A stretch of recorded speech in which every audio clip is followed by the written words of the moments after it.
नमस्कार बंधुरा स्वागतम आपनादेर सकलके आमादेर एई चैनेले आमी अनुप विश्वास। आजकेर एई विशेष दिने आपनादेर सकलके राखी बंधनेर हार्दिक शुभकामना। और राखी बंधनेर शुभकामनार साथे आजकेर आलोचनार विषयटिও खूबই इंटारेस्टिंग।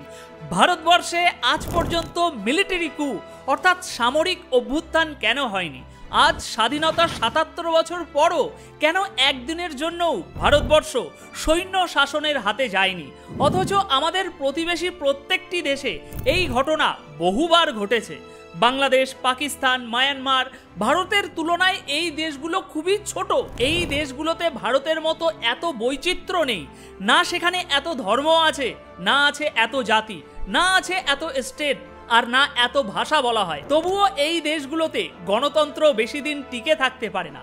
আর পুরনো প্রেমিকের মতো ভুলে গিয়ে কখনো যদি গণতন্ত্র এসেও পড়ে তবে তা বেশি দিন টেকসই হয় না। সেই জন্য নিশ্চয়ই আপনাদের মনে একটা প্রশ্ন ওঠে যে আমরা এমন কি সিস্টেম বানিয়ে নিয়েছি যা আজ পর্যন্ত পাকিস্তান বানাতে পারেনি, বাংলাদেশ বানাতে পারেনি, মিয়ানমার বানাতে পারেনি। তো এই সিস্টেমের ব্লুপ্রিন্টটাই আজ আমি আপনাদের সামনে উপস্থাপন করব। তবে এখন বাংলাদেশের পরিস্থিতি বেশ উত্তপ্ত, তাই আগে আমাদের বাংলাদেশের কথা বলি, তারপর আমরা পাকিস্তান এবং মিয়ানমারের সামরিক শাসনের ইতিহাস নিয়ে কথা বলবো এবং বোঝার চেষ্টা করব যে স্বাধীনতার এত বছর পরেও ভারতে কেন কখনো সামরিক শাসনের প্রয়োজন হয়নি। পাশাপাশি আমরা তাদেরও মুখোশ খুলে দেব যারা প্রতিদিন তাদের ভিডিওতে হাত পা ছুড়ে আপনাদেরকে বোঝাতে যায় যে কিছু নেতা এই দেশে গণতন্ত্র শেষ করে স্বৈরাচারী শাসক হতে চাইছে। তো বন্ধুরা, ব্যাপারটা হলো 1971 সালে জন্ম নেওয়ার পর থেকে বাংলাদেশের পুরো ইতিহাস ব্যর্থতা আর অসফলতায় ভরা। 1971 সালে পাকিস্তান থেকে স্বাধীনতা অর্জনের পর শেখ মুজিবুর রহমান বাংলাদেশের নতুন সরকারের প্রধান হলেন। 1972 সালে তিনি দেশের প্রধানমন্ত্রী হিসাবে দায়িত্ব গ্রহণ করলেন। কিন্তু এই দেশের দুরবস্থা দেখুন। শেখ মুজিবুর রহমান, যিনি বাংলাদেশকে স্বাধীনতা এনে দিয়েছিলেন এবং যাকে মহাত্মা গান্ধীর মতো বাংলাদেশের জাতির পিতার জায়গা দেওয়া হয়েছিল, সেই মুজিবুর রহমান এবং তার পরিবারের ৮ সদস্যকে 15ই আগস্ট 1975 সালে সেনাবাহিনী গুলিতে ঝাঁঝরা করে দিয়েছিল। এরপর বাংলাদেশি সেনাবাহিনীর মেজর জেনারেল জিয়াউর রহমান গদি উল্টে দিয়ে নিজেই দেশের প্রধান হয়ে বসলেন। পরবর্তী 6 বছর তার অসাধারণ নেতৃত্ব বাংলাদেশকে আরও বিপর্যয়ের দিকে ঠেলে দেয় এবং জেনারেল জিয়াউর রহমানও শেষমেশ খুন হয়ে যায়। তারপর 1992 থেকে 1990 পর্যন্ত আরেকজন লেফটেন্যান্ট জেনারেল হুসেন মোহাম্মদ এরশাদ বাংলাদেশকে ধ্বংস করার দায়িত্ব নিজের কাঁধে তুলে নেন। আমার প্রিয় দর্শকদের এখানে মনে রাখা উচিত যে 1971 সালে পাকিস্তান থেকে স্বাধীন হওয়ার পরের 19 বছরে বাংলাদেশ সেনাবাহিনী ক্ষমতা ছাড়ার নামই করেনি। এ কেমন নির্লজ্জ শাসন ব্যবস্থা! যারা 71-এর আগে পাকিস্তানি সেনাবাহিনীর হাতে অত্যাচারিত হচ্ছিল তখন অভিযোগ করছিল যে ওরা আমাদের পিষছে, অথচ 71-এ পাকিস্তান থেকে স্বাধীনতা পাওয়ার পর তাদের নিজেদের সেনাবাহিনীই ঠিক করলো যে এতদিন পাকিস্তানি সেনাবাহিনী আমাদের লোকজনকে পিষতো, এখন আমরা নিজেরাই আমাদের লোকজনকে পিষব। অর্থাৎ সাধারণ বাংলাদেশি মানুষ যাদেরকে 71-এর আগেও শিলনোড়ায় বাটা হচ্ছিল তাদেরকে 71-এর পরেও শিলনোড়ায় বাটা হয়, শুধু বাটনা বাটা ওয়ালা আলাদা হয়ে যায়, কিন্তু বাটনা বাটার প্রক্রিয়া অব্যাহত থেকে যায়। এরপর 1982 সালে মোহাম্মদ এরশাদ পরবর্তী 9 বছরের জন্য দেশের সর্বনাশের দায়িত্ব নিজের কাঁধে তুলে নিলেন। 1990 সালের দিকে যখন এরশাদের অত্যাচারের মাত্রা চরমে পৌঁছে গেল তখন তার বিরুদ্ধে লড়াই করতে খালেদা জিয়া এবং শেখ হাসিনা একসঙ্গে এলেন। আমি এখানে বেশি বিস্তারিততে যাব না, কিংবা কে ভালো কে খারাপ তা নিয়ে আমি বিচার করতে যাব না। শুধু ইতিহাসে যা লেখা আছে সেগুলোই আজ আমি আপনাদেরকে শোনাবো। যে উদ্যম নিয়ে 90-এ মিলিটারি শাসনের বিরুদ্ধে শেখ হাসিনা এবং খালেদা জিয়া একসঙ্গে মাঠে নেমেছিল, সেই একই উদ্যমের সাথে তারা সেই সময় থেকে আজ পর্যন্ত একে অপরের বিরুদ্ধে লড়াই চালিয়ে যাচ্ছেন। 90-এ যখন খালেদা জিয়া সরকার গঠন করলো তখন তার বিরুদ্ধে অভিযোগ উঠল যে তিনি নাকি বিরোধী দলকে দমিয়ে রাখছেন। এরপর যখন শেখ হাসিনা প্রধানমন্ত্রী হলেন তখন তার বিরুদ্ধে অভিযোগ উঠল যে তিনি নাকি খালেদা জিয়ার ম্যাগি খেয়ে নিচ্ছেন। খালেদা জিয়ার দলের বিরুদ্ধে অভিযোগ উঠল যে তারা শেখ হাসিনাকে মারার জন্য বহুবার চেষ্টা করেছেন। যখন শেখ হাসিনা প্রধানমন্ত্রী ছিলেন তখন তিনি খালেদা জিয়াকে জেলে পাঠিয়েছিলেন, আর আজ শেখ হাসিনা ক্ষমতার বাইরে চলে যাওয়ার পর এখন তাকেও জেলে ঢোকানোর প্রস্তুতি চলছে। এত ছোট্ট একটা দেশ যেখানে 90% বেশি মানুষ একটাই ধর্ম পালন করে, তবুও স্বাধীনতার 50 বছর পরও এই দেশে এখনো পর্যন্ত রাজনৈতিক স্থিতিশীলতা আসেনি। আর প্রতিবেশীদের ক্ষেত্রে ভারতের কপালটাই এমন যে পূর্ব দিকে যদি বাংলাদেশের মতো এক ব্যর্থ প্রতিবেশী থাকে, তাহলে পশ্চিম দিকে আছে পাকিস্তানের মতো এক অপদার্থ প্রতিবেশী। বাংলাদেশে আজকাল গণতন্ত্রের যে অবস্থা তা তারা তাদের পুরনো গুরু পাকিস্তানের থেকেই শিখেছে। 1947 সালে পাকিস্তানের জন্ম নেওয়ার পর থেকে আজ অবধি সেখানে গণতন্ত্রের ছিটে ফোটাও কোথাও দেখা যায়নি। হ্যাঁ, ঠিকই শুনেছেন, আমি পাকিস্তানের কথাই বলছি। ভারতের সাথে একই দিনে স্বাধীন হওয়া সত্ত্বেও পাকিস্তানে 35 বছরের বেশি শুধু সেনাবাহিনীর শাসন চলেছে। আর এর মধ্যে যত সরকার এসেছে তাদের নেতাদেরকে পাকিস্তানি সেনাবাহিনীর আন্ডারপ্যান্ট ধুয়ে নিজেদের পদ বাঁচাতে হয়েছে। হ্যাঁ ভাই সাহেব, ভালো না লাগলেও একদম ঠিক বলছি, আমার কথা বিশ্বাস করবেন কেন? ইতিহাস পড়ে দেখুন। আর মজার ব্যাপার হলো, পাকিস্তানের ইতিহাসে আজ পর্যন্ত একটাও প্রধানমন্ত্রী তার 5 বছরের পূর্ণ মেয়াদ শেষ করতে পারেনি। পাকিস্তানের প্রথম প্রধানমন্ত্রী লিয়াকত আলী খান, তিনি সবচেয়ে বেশি সময় 4 বছর 2 মাস প্রধানমন্ত্রী হয়েছিলেন। তবে তার রাজনৈতিক মেয়াদ শেষ হওয়ার আগেই কেউ একজন এসে তার জীবনের মেয়াদটাই শেষ করে দেয়। 1951 সালে তাকে হত্যা করা হয়। এরপর 1958 সালে সিকান্দার মির্জা সরকারকে ভেঙে মার্শাল ল আইন জারি করেন এবং দেশের সমস্ত দায়িত্ব সেনাপ্রধান আইয়ুব খানের হাতে তুলে দেন। আর আইয়ুব খান প্রথম সুযোগেই তার রাষ্ট্রপতির খেলা গুছিয়ে নেন। আর একবার যখন তিনি সরকারের প্রধান হলেন তখন সেই ক্ষমতার স্বাদ তার এতটাই ভালো লেগে যায় যে তিনি 11 বছর ধরে 1969 সাল পর্যন্ত পাকিস্তানের শীর্ষ স্থান ধরে রেখেছিলেন। আর এটা এমন নয় যে 1969 সালে তার এই পৃথিবী থেকে মন উঠে গিয়েছিল বা তিনি হিমালয়ের পথে পদযাত্রা করেছিলেন, না, তাকে জুতো মেরেই গদি থেকে নামানো হয়েছিল। এনার বিদায়ের পরপরই আর একজন সেনা ইয়াহিয়া খান পাকিস্তানের দায়িত্ব নিজের হাতে নেন। আর এই মহান মানুষটি তখন ভাবলেন যে পাকিস্তান তো স্বাধীন হয়ে 20 বছর হয়ে গিয়েছে, এবার একটা নির্বাচন করিয়ে দেওয়া যাক। কিন্তু 1970 সালে যখন নির্বাচন হলো তখন জানেন কি হলো? 70-এর নির্বাচনে পূর্ব পাকিস্তানের মানে আজকের বাংলাদেশের মুজিবুর রহমানের দল সবচেয়ে বেশি আসন পেয়ে গেল। তিনি দেশের পরবর্তী প্রধানমন্ত্রী হওয়ার কথা ছিল, কিন্তু পাকিস্তানের সেনাতে বসে থাকা পাঞ্জাবিদের কাছে এটা একেবারেই মেনে নেওয়া যায়নি যে একজন বাঙালি হয়ে তাদেরকে শাসন করবে। এই নিয়ে তখন শুরু হলো 2 পাকিস্তানে অশান্তি। আর যেমন ছোট বাচ্চাদের মধ্যে ঝগড়া হলে মা বাবা এসে তাদের মধ্যে মিটমাট করিয়ে দেন, তেমনি যখন পূর্ব ও পশ্চিম পাকিস্তানের মধ্যে ঝগড়া বাঁধলো তখন ভারত বলল, বাচ্চারা তোমরা আর নিজেদের মধ্যে ঝগড়া করো না, এর থেকে ভালো তোমাদেরকে 2টো দেশ বানিয়ে দিচ্ছি। তবে একটা মজার বিষয় হলো, যদি পশ্চিম পাকিস্তানের পাঞ্জাবিদের এই অধিকার থেকে থাকে যে তারা নিজেদের ইচ্ছে মতো একটা দেশ ধ্বংস করতে পারে, তাহলে পূর্ব পাকিস্তানের বাঙালিদেরও সেই অধিকার থাকা উচিত, তাই না? আর যেমন ছোট বাচ্চারা খেলনা পেয়ে সেটার সাথে খেলে এবং সেটাকে মাঝে মধ্যে ভেঙে ফেলে, সেইভাবেই নিজেদের অস্তিত্বে আসার পর পাকিস্তান আর বাংলাদেশও নিজেদের দেশকে খেলনার মতোই ভেবে তার সাথে খেলতে শুরু করলো এবং একের পর এক তা ভেঙে ফেলতে লাগলো। 1971-এ বাংলাদেশের হ্যাপি বার্থডে হওয়ার পর পাকিস্তানি সেনারা সারা দেশে অপমানের স্রোতে ভেসে গেল। তারপর সেখানে কিছুদিনের জন্য একটা ডেমোক্রেটিক সরকার আসলো, কিন্তু সমস্যা হলো পাকিস্তানের সেনাপ্রধানদের বেশি দিন ক্ষমতার বাইরে থাকলে তাদের শ্বাস প্রশ্বাস নিতে কষ্ট হয়। তাই 1977 আস্তে আস্তে তাদের ধৈর্য গেল শেষ হয়ে এবং শেষমেশ তারা বলেই ফেললো, অনেক হয়েছে এই গণতন্ত্রের নাটক, এবার আমাদের পালা, এবার এই দেশটাকে আবার বুটের তলায় ফিরিয়ে দেওয়া হোক, তবেই সব ঠিকঠাক চলবে। এরপর 1977 সালে জিয়াউল হক পাকিস্তান নামের এই অবৈধ সন্তানের বাপ হওয়ার সিদ্ধান্ত নিলেন এবং 1988 পর্যন্ত দেশকে ধ্বংস করার দায়িত্ব নিজের কাঁধে তুলে নিলেন।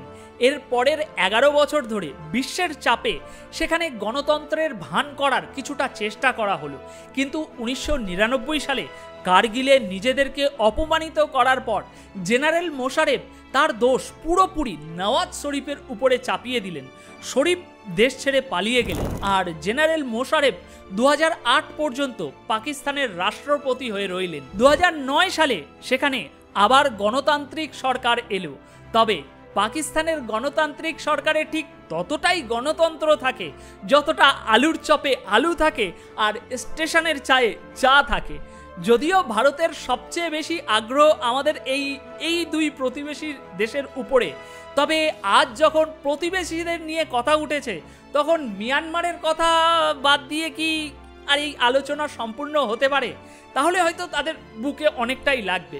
তাহলে চলুন তাদের কথাও একটু তুলে ধরা যাক।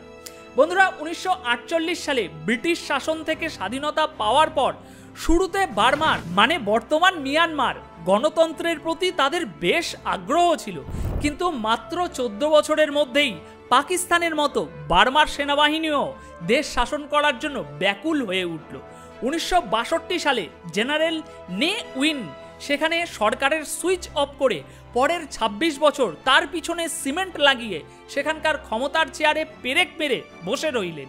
1988 সালে যখন নে উইনের শাসনের বিরুদ্ধে জনগণের ক্ষোভ আগ্নেয়গিরির মতো ফেটে পড়ে, তখন নে উইন সেই ক্ষোভকে ঠান্ডা করতে 3000 মানুষকে হত্যা করেন এবং তাদের ক্ষোভ ও শরীর উভয়কেই শীতল করে দেন। তাই যারা ভারতবর্ষের সকাল সন্ধ্যা হাত পা ছোড়াছুড়ি করে স্বৈরাচারের কথা বলে, তারা এটা বুঝে রাখুক যে আসল স্বৈরাচার কিছুটা এই রকম হয়।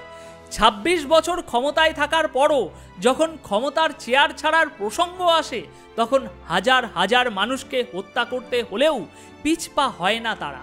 তবে এতগুলো মানুষের মৃত্যুর পর যখন নে উইন বুঝতে পারল যে তার পাপের ট্যাঙ্ক ভরে গেছে, তখন তিনি পরবর্তী অত্যাচার চালানোর জন্য নতুন সেনা নেতাদের হাতে ক্ষমতা তুলে দিলেন। এরপর 2005 সাল পর্যন্ত বার্মা বা আজকের মিয়ানমারে সেনাবাহিনী ফের ক্ষমতায় ফিরে আসে। এর পরের কয়েক বছর ধরে বার্মায় গণতন্ত্রের দাবিদারদের সাথে সেনাবাহিনীর মধ্যে লাগাতার সংঘর্ষ চলতে থাকে, যার ফলে অনেক প্রাণহানি ঘটে। মিয়ানমারে গণতন্ত্র আনতে বিশ্ব থেকে প্রচুর চাপ আসে আর শেষমেশ 2015 সালে সেখানে প্রথমবারের মতো নিয়ম মাফিক নির্বাচন হয় আর সেই নির্বাচনে আং সান সুচি জিতে যান। তবে 2020 সালের নির্বাচনে সুচি আবারও বিজয়ী হন এবং সেনাবাহিনীর দল পরাজিত হয়। হ্যাঁ, আপনি ঠিকই শুনেছেন, ক্ষমতা ছাড়ার পরও সেনাবাহিনী সেখানে তাদের একটি দল গঠন করে রেখেছিল, কিন্তু 2020 সালে যখন এই দল আবারও পরাজিত হয় এবং সুচির দল 80% আসন পায়, তখন সেখানকার সেনাবাহিনী আতঙ্কিত হয়ে পড়ে। কারণ 2008 সালে মিয়ানমারের সংবিধানে সেনাবাহিনী এমন একটি নিয়ম যোগ করে রেখেছিল যা নিশ্চিত করে যে গণতান্ত্রিক সরকার যেই হোক না কেন, সেনাবাহিনীর ক্ষমতা অক্ষুণ্ণ থাকবে। আপনারা জানলে ভীষণ অবাক হবেন যে যখন সুচির সরকার ক্ষমতায় ছিল, তখনও স্বরাষ্ট্র মন্ত্রক, প্রতিরক্ষা মন্ত্রক এবং সীমান্ত সম্পর্কিত বিষয়গুলি সুচির হাতে ছিল না। এই তিনটি বিভাগ তখনও সেনাবাহিনীর অধীনে ছিল, কিন্তু 2020 সালে যখন সুচি দ্বিতীয়বারের মতো বিশাল সংখ্যাগরিষ্ঠতায় ক্ষমতায় আসেন, তখন সেনাবাহিনী ভয় পেয়ে যায় যে যদি কখনো সুচি সংবিধান বদলে তাদের ক্ষমতা কমিয়ে দেয়। ঠিক এই আতঙ্ক এবং রাগ থেকেই মিয়ানমারের সেনাবাহিনী একটি নির্বাচিত সরকারকে উল্টে ফেলে এবং নিজেরাই ক্ষমতা দখল করে। আর শুধু এখানেই শেষ নয়, আং সান সুচি যিনি 80% সংখ্যাগরিষ্ঠতার নির্বাচনে জিতেছিলেন, সেনাবাহিনী তাকে তুলে জেলে পাঠিয়ে দেয়। তিনি আজও কোন জেলে আছেন তা কেউই জানে না। তার বিরুদ্ধে ডজন খানেক মামলা দায়ের করা হয়েছে।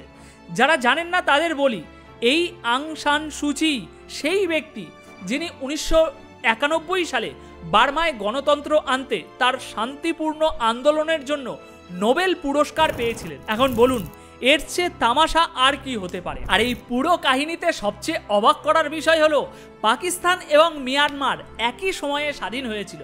ভারতও তখন স্বাধীন হয়েছিল আর বাংলাদেশ 1971 সালে স্বাধীনতা পেয়েছিল, কিন্তু একমাত্র ভারত ছাড়া এই তিনটি দেশ স্বাধীন হওয়ার পর থেকেই সেনাবাহিনীর কবজায় ছিল। সেখানে গণতান্ত্রিক সরকার ঠিকমতো চলতে পারেনি। আর এই বিষয়টি এই তিনটি দেশের অভ্যন্তরীণ অনেক বিষয়ে নির্দেশ দেয়। যদি আপনি ভারত এবং পাকিস্তানের তুলনা করেন তাহলে দেখবেন যে ভারতের সেনাবাহিনী সবসময় তার সীমা জানত। 1946 সালে ভারতীয় সেনাবাহিনীর কমান্ডার ইন চিফ নেহরুজিকে একটা কথা বলেছিলেন যে ভারতীয় সেনাবাহিনী জানে যে তার কাজ কেবল সরকারের নীতি অনুযায়ী কাজ করা, দেশের কর্মচারী হয়ে দেশের সেবা করা, নাকি দেশের মালিক হয়ে অধিকার প্রতিষ্ঠা করা। ভারতের প্রথম commander in chief general KM কারিপ্পা সেনাবাহিনীর উদ্দেশ্যে লেখা একটি চিঠিতে বলেছিলেন যে সেনাবাহিনীতে রাজনীতি জিনিসটি বিষের মতো, তাই এটি থেকে সবসময় দূরে থাকা উচিত। 1947 সালে স্বাধীনতা লাভের পরপরই ভারতের কমান্ডার ইন চিফের পদ বিলুপ্ত করে দেওয়া হয়েছিল। লেখক স্টিভেন উইলকিনসন তার বই army and nation, the military and Indian democracy since ইন্ডিপেন্ডেন্সে বলেছেন যে স্বাধীনতার পর ভারত সরকার প্রথম যে ভালো কাজটি করেছিল সেটি হলো সেনাবাহিনীতে কমান্ডার ইন চিফের পদ সরিয়ে দেওয়া। আপনাদের জানিয়ে রাখি যে সেনাবাহিনীতে কমান্ডার ইন চিফের হাতেই সমস্ত ক্ষমতা থাকে, অথচ পাকিস্তান সেনাবাহিনীতে আজও কমান্ডার ইন চিফের পোস্ট অব্যাহত রয়েছে। অন্যদিকে আমাদের তিনটি ভিন্ন সেনাবাহিনীর জন্য আলাদা আলাদা প্রধান নিযুক্ত করেছি আমরা, এবং কোনো ধরনের বেইমানির চেষ্টা যেন না হয় তা নিশ্চিত করার জন্য তিনটি বাহিনীকে প্রতিরক্ষা মন্ত্রীর অধীনে রাখা হয়েছে। এবার সব শেষে বাংলাদেশ, পাকিস্তান এবং মিয়ানমারে যে কাণ্ড কারখানা হয়েছে এবং কেন সেখানে ধারাবাহিকভাবে গণতান্ত্রিক সরকার টিকে থাকতে পারে না, তার একটি মূল কারণ হলো এই দেশগুলোর চরিত্র, যেখানে প্রত্যেকে নিজেই ক্ষমতায় আসতে চায়। নেতারা তো আছে, তাদের কথা না হয় বাদই দিলাম, কিন্তু সেনাবাহিনীও ক্ষমতায় বসার জন্য মরিয়া। যেমন পুরনো যুগে শাসকরা ক্ষমতা দখল করতে নিজেদের আত্মীয়দের হত্যা করিয়েছে, এমনকি নিজের বাবাকেও খুন করিয়েছে, তেমনই কিছুটা এই দেশগুলোতেও দেখা যায়। যার হাতেই সামান্য ক্ষমতা এসে যায় সে অন্য আর কারোর শাসন মেনে নিতে চায় না। সেনাবাহিনী মনে করে যেহেতু আমাদের হাতে শক্তি আছে তাহলে আমরা কেন গণতান্ত্রিক সরকারের কথা শুনব। এখানেই সেই দেশটির সবচেয়ে মূল্যবান চরিত্রটি স্পষ্ট হয়ে ওঠে। ভারতে পরিস্থিতি যাই হোক না কেন, আদালত এবং সরকারের মধ্যে যেমনই মত পার্থক্য থাকুক না কেন, কিংবা সেনাবাহিনী এবং সরকারের মধ্যেও কোনো ধরনের মতবিরোধ থাকুক না কেন, ভারতের ৭৭ বছরের ইতিহাসে এমন কখনোই হয়নি যে সেনাবাহিনী একদিনও দেশ চালানোর কথা ভেবেছে। ভারতের ৭৭ বছরের গণতন্ত্রে এরকম এক ছিটেও কালি লাগেনি যে সেনাবাহিনী দেশের সরকারের উপরে কথা বলেছে। বিগত ৭৭ বছর ধরে শক্তিশালী হয়ে ওঠা সেনাবাহিনীতে এমন একজন সেনারও জন্ম হয়নি যে দেশের সংবিধানকে নিজের ইচ্ছা মতো বদলানোর দুঃসাহস দেখিয়েছে। এমার্জেন্সির সময় ইন্দিরা গান্ধী সমস্ত ক্ষমতা নিজের হাতে নিয়ে নিয়েছিল, কিন্তু তাকে মাত্র ২ বছরের মধ্যেই নিজের সিদ্ধান্ত থেকে পিছু পা হটতে হয়েছিল। তখনও সেনাবাহিনী কিছু হস্তক্ষেপ করেনি। আর ৭৭ সালে ইন্দিরা গান্ধী যা করেছিল তার প্রভাব তার দলকে আজও ভুগতে হচ্ছে। তাছাড়া একসময় কেন্দ্রীয় সরকার যে কোনো সময় ৩৬৫ ধারা প্রয়োগ করে যে কোনো রাজ্যে রাষ্ট্রপতি শাসন জারি করতে পারত, কিন্তু আজকের কেন্দ্রীয় সরকার এমন সাহস দেখানোর কথা ভাবতেও পারে না। অর্থাৎ আইনগত ক্ষমতা থাকলেও একটি নির্বাচিত কেন্দ্রীয় সরকারও তার নিচে থাকা রাজ্য সরকারের বিরুদ্ধে পদক্ষেপ নিতে দ্বিধা করে। বন্ধুরা, পৃথিবীর কোনো দেশই পরিপূর্ণ নয়। ভারতের গণতন্ত্রেও অনেক কমতি আছে, অনেক দুর্বলতা, অনেক ত্রুটি আছে, কিন্তু আমাদের এটা ভুলে যাওয়া উচিত নয় যে স্বাধীনতার ৭৭ বছর পরও আমরা এখনো গণতন্ত্র। সেনাপ্রধানের হাতে পর্বত সমান শক্তি থাকা সত্ত্বেও একটি দিনের জন্যেও এই গণতন্ত্রে সেনাবাহিনী হস্তক্ষেপ করেনি। কিছু মানুষ প্রতিদিন চিৎকার করে করে বলে যে দেশে স্বৈরাচার এসেছে, ইভিএম ফ্রড হচ্ছে, নেতাদের জেলে পাঠানো হচ্ছে, নির্বাচনে দুর্নীতি হচ্ছে, কিন্তু বিশ্বাস করুন এটাই আমাদের এই দেশের সিস্টেমের শক্তি। যে রাজনৈতিক নেতাদের আদালতের মাধ্যমে জেলে পাঠানো হয়, সেই একই আদালত মুম্বাই অ্যাটাকের মতো নৃশংস আতঙ্কবাদী হামলায় জীবন্ত ধরা পড়া একজন আতঙ্কবাদীর মৃত্যুদণ্ড দিতে ৪ বছর ধরে বিচার চালিয়ে যায়। আপনি ইভিএম মেশিনকে যতই ভুয়া বলুন না কেন, এই ইভিএম এর মাধ্যমেই গতবার যে বিরোধী দল 100 আসনে সীমাবদ্ধ ছিল, এবার তা 225 আসন পেরিয়ে যায়। তাই বন্ধুরা, আপনাদের কাছে অনুরোধ, কোনো প্রপাগ্যান্ডা ছড়াবেন না। আপনারা কেবল এই দেশের সিস্টেমের উপরে আস্থা রাখুন, সেই সিস্টেম যার অধীনে নির্বাচন কমিশন ভোটিং পরিচালনা করে, সেই সিস্টেম যার অধীনে সুপ্রিম কোর্ট বিচার শোনে, এবং সেই সিস্টেম যার অধীনে আমাদের সেনাবাহিনী সর্বদা শৃঙ্খলা বজায় রাখে। আর বন্ধুরা, যদি এই সব না থাকতো তাহলে আমাদের অবস্থাও বাংলাদেশের মতো কিংবা বাংলাদেশ পাকিস্তানের মতোও ধ্বংস হয়ে যেত, যেমনটা আমাদের কিছু প্রতিবেশীদের হয়েছে। তাই ঈশ্বরকে ধন্যবাদ জানান যে অন্তত এই দেশের মাটিতে আপনি জন্ম নিয়েছেন। এখন বাকিটা আপনাদের উপর। এই পুরো বিষয় নিয়ে আপনারা কি ভাবছেন? মন্তব্য যা কিছুই হোক না কেন, ইতিবাচক নেতিবাচক, আপনাদের মতামত কমেন্ট বক্সে অবশ্যই জানান, কারণ আপনার প্রতিটি কমেন্ট আমাদের জন্য অত্যন্ত গুরুত্বপূর্ণ। আর হ্যাঁ, যদি ভিডিওটি আপনাদের ভালো লেগে থাকে তবে অবশ্যই এটি আরও অনেক মানুষের কাছে পৌঁছে দিন, শেয়ার করুন। এই সব কথা এবং ইনফরমেশন যত সম্ভব মানুষের কাছে পৌঁছানো খুবই জরুরি। ধন্যবাদ সকলকে। দেখা হচ্ছে পরবর্তী এপিসোডে নতুন কিছু তথ্যের সাথে।